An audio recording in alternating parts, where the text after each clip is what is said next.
Welcome back. All right, so I've wanted to do this video for a while. I've been talking about making this video for months. I've wanted to make this video for months. I do hope that once this video is done and posted that I don't look back and go, I should have mentioned.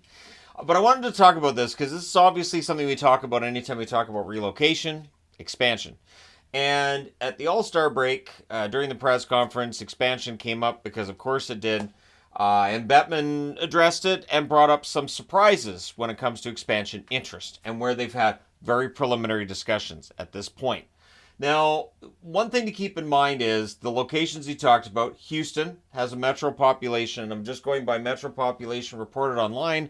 I am aware that there are going to be other communities in and around the areas that sometimes change those numbers.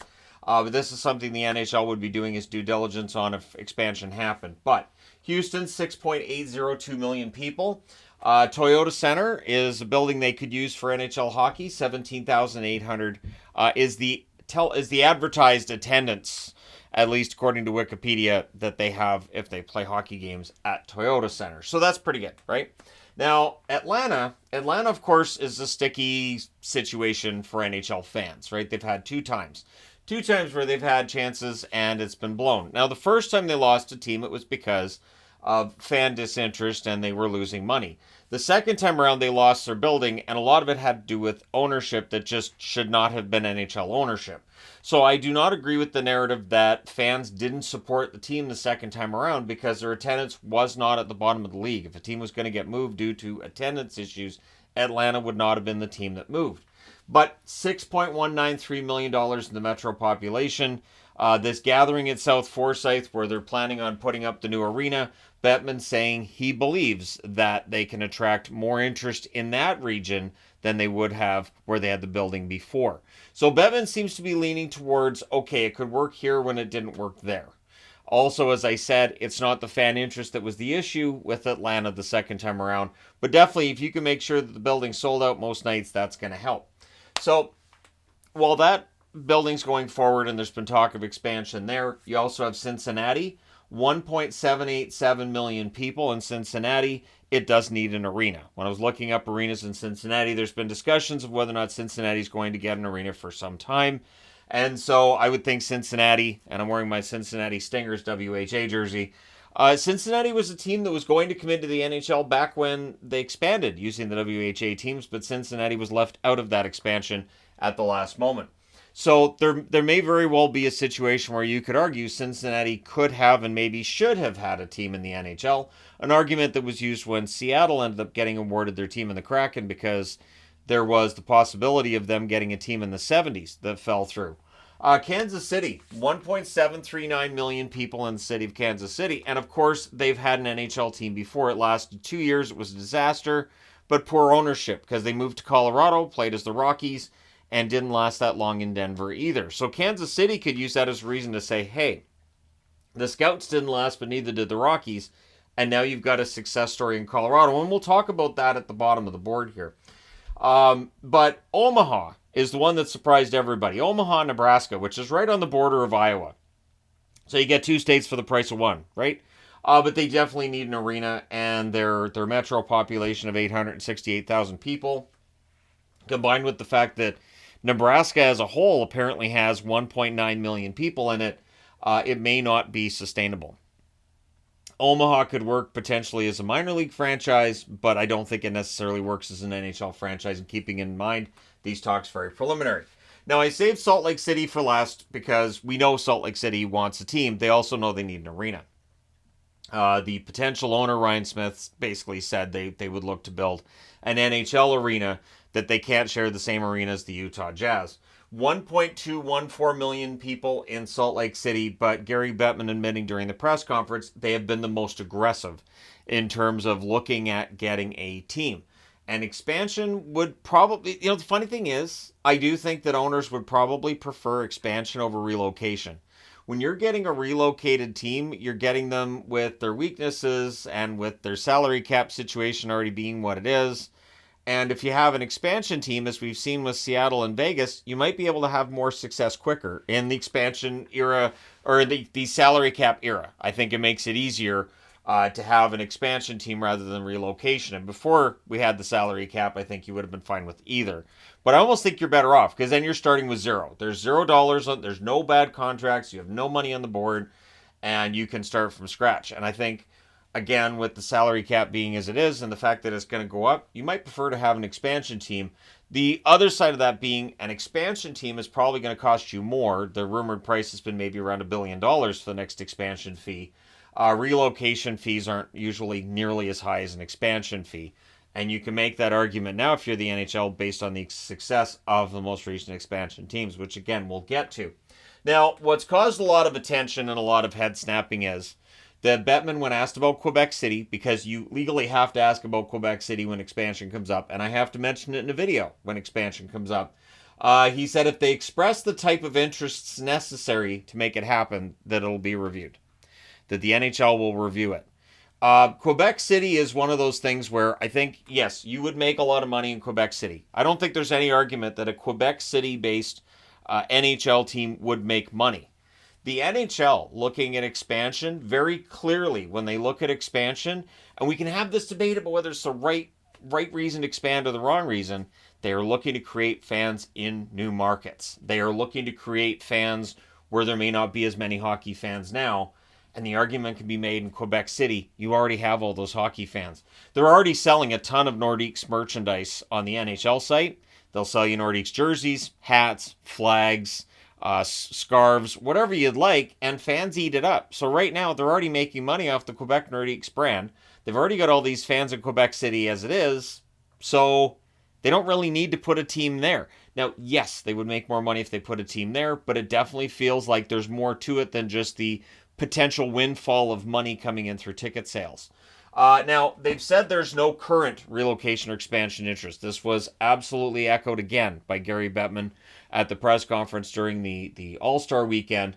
But I do find it interesting because I often see fans saying, you know, this Sunbelt expansion's been an embarrassment. It's been terrible. I don't think it has. So Anaheim, I would qualify as a success. They won the Cup in 2007. They have at times struggled with attendance. Right now, the attendance is going to be great because the team hasn't been great in a while. But once this team gets better, yeah, you're going to have a lot of fans there. And it's an argument about California markets. I know the LA Kings have had that argument used against them too. Kings aren't on the board because they've been in the league since 1967. So they've found a way to succeed for we're closing in on 60 years of a team in California. Carolina has become a success. Carolina at times had some struggles. They were used a lot as examples up until Tom Dundon took over. And that's the thing. You get an owner with deep pockets, and all of a sudden the team looks much better. Until Tom Dundon took over, there was a lot of talk about they shouldn't have moved from Hartford. This was a team that was better off there. But yeah, there's a lot of success now in Carolina, and there's no chance of them moving anytime soon. Dallas has been a success. So while I was upset too when the Minnesota North Stars moved to Dallas, Dallas has absolutely been a success. I can't remember ever hearing an argument that Dallas should lose their team. And again, this is a Sunbelt team and a non-traditional market. I don't think Dallas would have been considered a traditional hockey market before the Stars moved there. There was definitely some risk. One of the risks having been at the time the question of whether or not they'd change from North Stars to Lone Stars. Thankfully, they didn't. But yeah, Stars, I think they've been a success in Dallas. You've got a cup win in 99. I, again, don't hear a lot about them struggling to make money. Nashville at times there have been struggles, but with the BlackBerry owner trying to take a team and move it out, it feels like what Jim Balsley did when he came in and said, I'm going to move him to Hamilton. It really galvanized that market. Nashville was in trouble, and it feels like maybe in part because of the attempt to move the team to Hamilton and just snatch it out from Nashville, fans rallied. And since then, that rally has continued. Fans in Nashville are passionate. They're loud. That building's full more often than not. Nashville's absolutely been a success. Did they have their struggles? Yes. Are they having struggles now? Not so much. San Jose. So San Jose is at the bottom right now in terms of attendance. Totally understood. This is a team that's nowhere near the playoffs. And as I've mentioned, California teams can struggle to draw when they're not, putting up the best of records, which happens in other markets too, but it gets focused on a lot when it happens in California.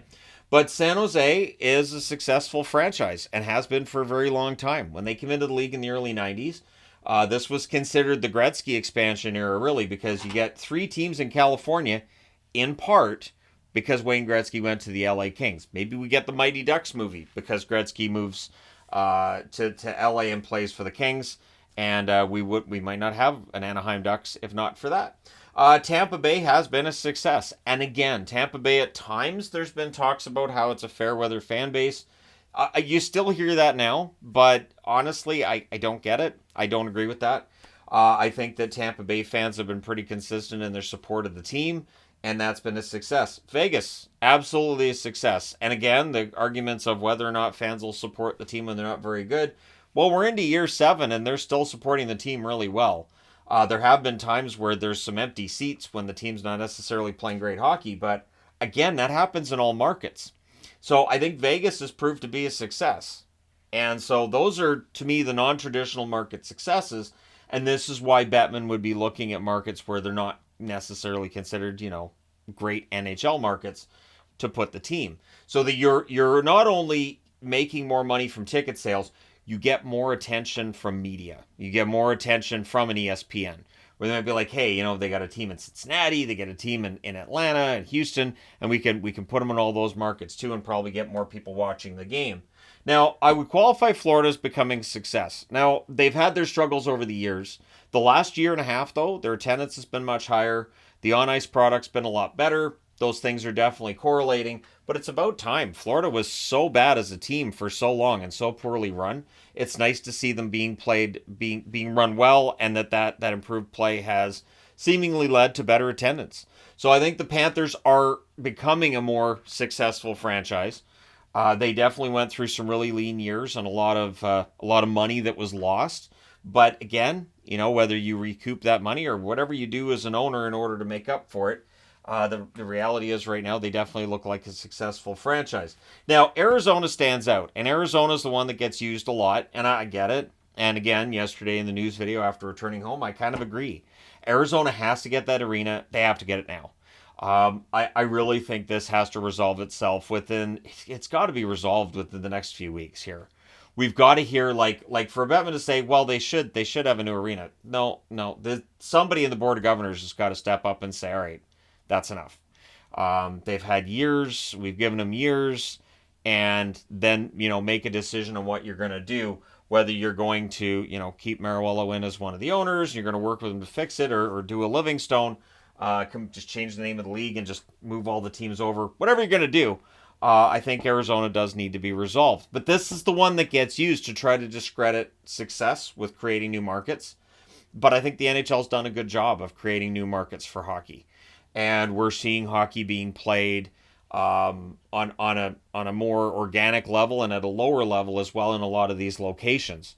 Locations where you would not see this if NHL hockey wasn't there. Or you maybe you'd see it, maybe you wouldn't, but in all likelihood, you probably don't in some of these locations without NHL teams that are definitely doing outreach in their local markets.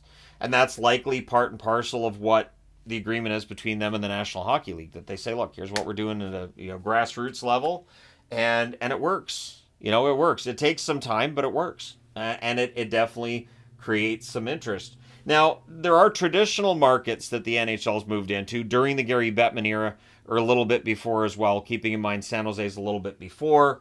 Ottawa and Tampa, he didn't have any direct correlation with them coming in. He comes in when Florida and Anaheim are joining the league. But the move to Colorado by the Nordiques, as much as I disliked it at the time, Denver's been an excellent market, very profitable market. And I think the move from Quebec City to Colorado, and it pains me to say this, it ended up being the right move then, and it's probably still the right move now, because Denver's been such a good, strong hockey market. Minnesota never should have lost the North Stars. Absolutely never should have lost the North Stars, getting the Minnesota Wild years after they lost the North Stars. What's interesting, too, is when they got the Minnesota Wild as an expansion team, I did not hear anyone complaining about Minnesota getting a second team nearly as much as we hear complaining about Atlanta now. Now, part of that is we didn't have this robust online community as well, but it definitely feels like no one argued Minnesota shouldn't be a place that has hockey. The argument was they never should have lost the North Stars. So that, honestly, I think is great for Minnesota and the Minnesota Wild. While the on-ice product has had its mediocrity over the years, Really, the fan base, the support that team's enjoyed has been great. Ottawa, good hockey market. Eugene Melnick did have some discussions, I think, internally about the state of the hockey market and everything. But in the end, he doesn't end up moving it. In the end, they end up selling to Michael Andlauer, who has, basically doubled down that the team's staying in Ottawa. There's no chance of them moving. And so Ottawa's a very good market for hockey. Seattle, I toyed with whether or not to put them under non-traditional market or traditional. I went with traditional, even though I didn't spell traditional right here. Well, we'll go ahead and forget about that, and I'll keep talking. Well, nobody pays any attention to how I spell it. Now, I can't talk while I'm respelling it. So, traditional market. Part of my brain's still on vacation. But traditional market success, I put Seattle there because Seattle has a long, long history of supporting hockey in their community. They were part of the Pacific Hockey League with the Vancouver Millionaires. And so I figure, you know what? Seattle does qualify as a traditional hockey market. They may not be viewed as that by some hockey fans, but yeah. And being in the Pacific Northwest, being a couple hours drive from Vancouver, and just how long Seattle-based teams have had success in the WHL, both financially and on the ice as well. I figure, I'm going to leave it with Seattle as a traditional market, and absolutely that's been a home run. It's been a home run. Team in Seattle's worked out really, really well.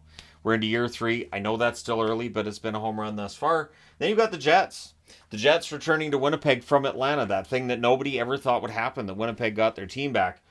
Because Atlanta loses their arena. They need a new arena, and Winnipeg goes, we have an arena, and we also have somebody with really deep pockets that'll help you with this team. And the Winnipeg Jets have been an absolute success in their return.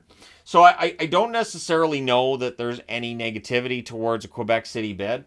What I know is from what the NHL has done under Gary Bettman, and even pre-Gary Bettman. So for all those who want to blame Gary Bettman, I get it. I do. But San Jose, Ottawa, Tampa, Anaheim, Florida, all admitted to the National Hockey League. I believe they were all admitted, as in those expansions were going through before Bettman took over. So the first expansion under Bettman would have been Nashville, right? But yeah, and so clearly the National Hockey League had its eyes on expanding into the non-traditional markets before Bettman took over. It is about trying to increase their visibility south of the border, and it makes sense because you have 336 million people in the U.S. You have 41 million people in Canada. So if you can get 336 million people to follow your product, when you've already got 41 million people in Canada, or as many of those 41 million as you're going to get following your product, it makes more sense to try to convert more Americans than to necessarily build more markets in Canada. I'm not saying not to. I'm just saying that from a ticket perspective, absolutely. Yep, you put a team in Quebec City. Maybe you throw a team in Halifax. If Halifax put up a building, put a team in Saskatoon. Sure, you get all those. You're likely going to fill those buildings almost every night. But if you're looking to convert brand new hockey fans, south of the border makes more sense. And then you get into the financials. The Canadian dollar is currently, and at the time I'm recording this, it's February 5th, and the dollar can bounce around wildly. Canadian dollar's worth 73.84 cents US. So if you're putting a team in Canada, they are immediately coming in with that deficit. Where because all of the payments are in American dollars, all contracts are in US dollars, you're immediately having to spend more. Also, you're having to charge fans more money to get into the building. So, a ticket that might be $80 US in Atlanta might end up being $110, $115 in Quebec City. And so it might be a little bit easier to get those Atlanta tickets sold in Quebec City. And again, I'm not saying that it necessarily is, but it's something the NHL has to consider. Part of the reason we lost the Quebec Nordiques, the Winnipeg Jets, part of it at least, and there was talk about whether or not Edmonton would stick around and Calgary would stick around, it was a bad Canadian dollar. Canadian dollar trading so low. And so it is a consideration. It is something to keep in mind for owners on the Canadian side of the border, because they do have to pay everything out in US dollars while they're taking in Canadian dollars. It is an issue that I think is part of what may be keeping Quebec City out. I think there are some negatives there. And then there's the board of governors. You have to have people on the board of governors, especially those that are, of great influence, saying we really need a team back in another Canadian market. And it feels like they're more likely to say, why don't we go into a market we normally haven't been in before? Like Omaha, Nebraska sounds absolutely ridiculous. And yet, as ridiculous as it sounds, you put an NHL arena there, and if it's the only major league sport in town. Who knows?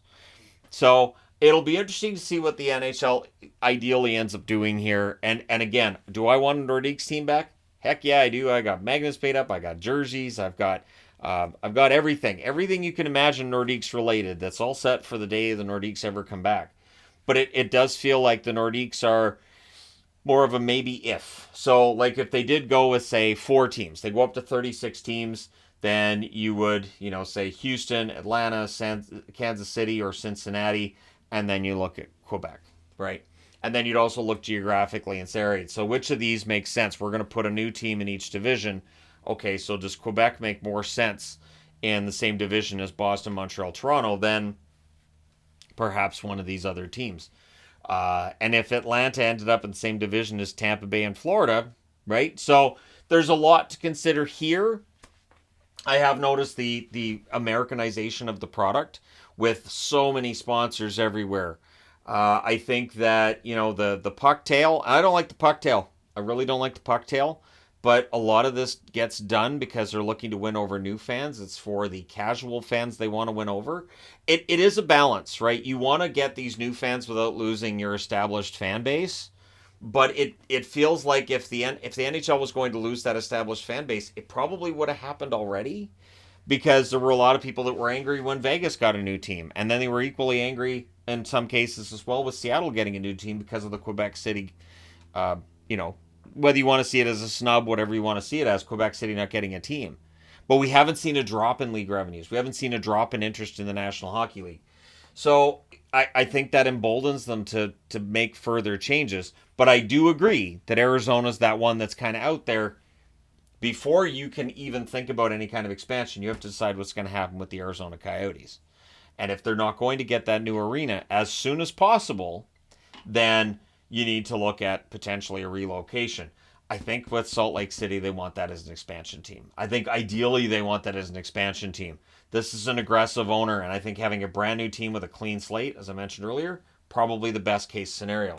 Adding an Arizona team that hasn't had regular season success for a long time, a team that has had its struggles over the years, it may not be as attractive to them as just pay the $1 billion and get a brand new clean slate, not having to acquire any player. Like you could do whatever you want with the team, right? But let me know your thoughts in the comment section below. I do understand and get that it feels like the Americanization of the game is just, it's how it is, right? But when I'm down in California and I'm talking to hockey fans, it doesn't feel that different from talking to hockey fans around here.